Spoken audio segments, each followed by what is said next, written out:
Let's do a little bit of wash up on last week. So quick scores on the boards. Mads, you highlighted Palantir as an interesting one to watch. Quite an interesting story at Palantir.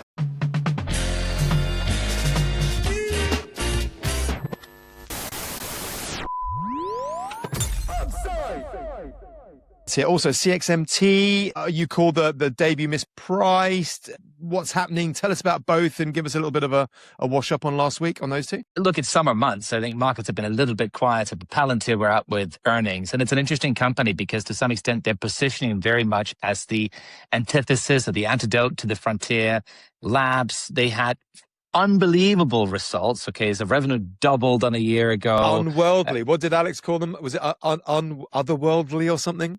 Something like that. And, some people sort of, accuse him of all sorts of things. So maybe there's some otherworldly things that are involved, but let's just stick to business and facts here. What's interesting is they started as primarily a government contractor, but the commercial business, so the non-government business actually grew the fastest. Government business was up about 90%. The commercial business, kind of the non-government piece, almost 150% up year on year. What Alex Karp, the CEO, is saying is that if you contract with the Frontier Labs, if you send all your queries, your prompts over to Anthropic or OpenAI, you're effectively giving them your data, you're giving them your secrets, your juice, your alpha. So we should trust Palantir. Is that what he's saying? We should trust them instead? That's exactly what he's saying. Right. He's saying that his architecture means that the data stays on-premise in your data center and is not going to go anywhere. And that means you're not going to leak away your business edge and comparative advantage. And it seems like lots of customers like the idea of that. The company's certainly growing very rapidly. So, Sean, are you in Palantir? In any of your funds in Palantir? Yeah, sadly not. It's one of the ones that got away, but wish we were. You passed on the Beatles. Oh my goodness. Sorry, Matt, certainly the AI train that keeps rolling there. CXMT is another one, the Chinese memory company. We spoke about them last week. They've gone up further since then. Now the most valuable company in China. And as we talked about, look, just lots of retail money that wants to, and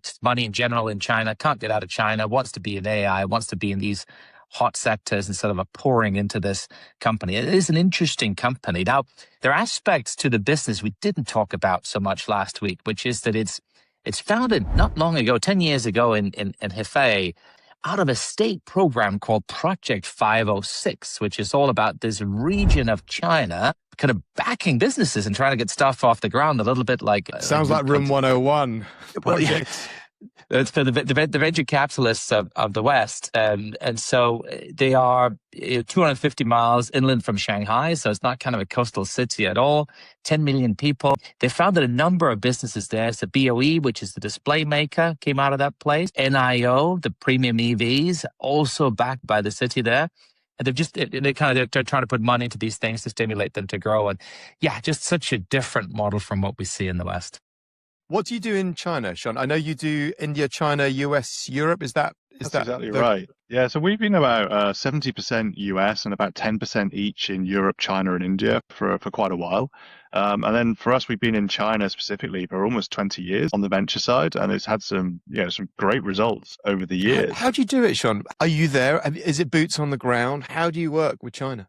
With China, a lot of those relationships have come where they've been the China arm of a global manager. So that's sort of like a nice way to initiate the relationship. But the really key thing is those decisions are being made locally in the market. And the same is true for, Europe or India or China. It's not the fact that people are sitting in Silicon Valley making those decisions. But then what you're sort of really finding is that, entrepreneurial talent is truly global and has been for some time. And on China specifically, it used to be the bit of the quip that, they're just replicating what goes on in the US. But what we've really seen is lots of real innovation happening in China. And I guess sort of, one of the big ones as well as like the semiconductor sort of side at the moment, things like, TikTok or ByteDance, that short video, who's the big social media when it's come post Facebook, it's come out of China.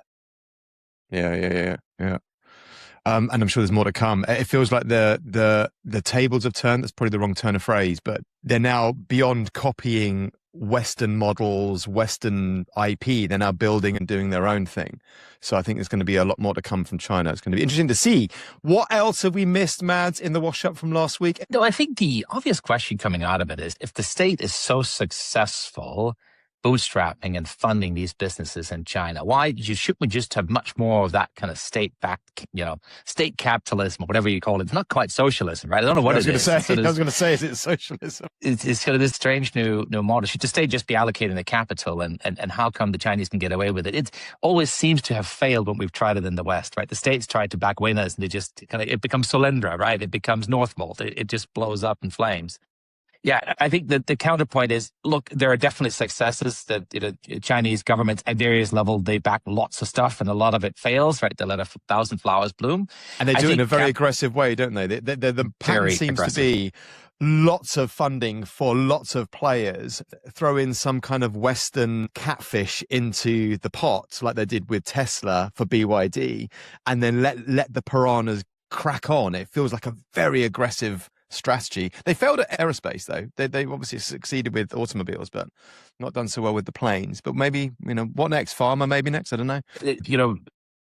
Aerospace and automotive, I mean, that's what we said about automotive 10 years ago, right? They'll never match Western cars. And guess what? I think what's interesting is that the thing capitalism does well is kind of there's the initial capital allocation, but there's also at some point, there's you stop, you run out of money and things blow up. And that's kind of that reallocation of resources, of talent, of capital to other more successful businesses. And I think the challenge we've had in the West is you've often had central government back stuff and you try to ordain a winner.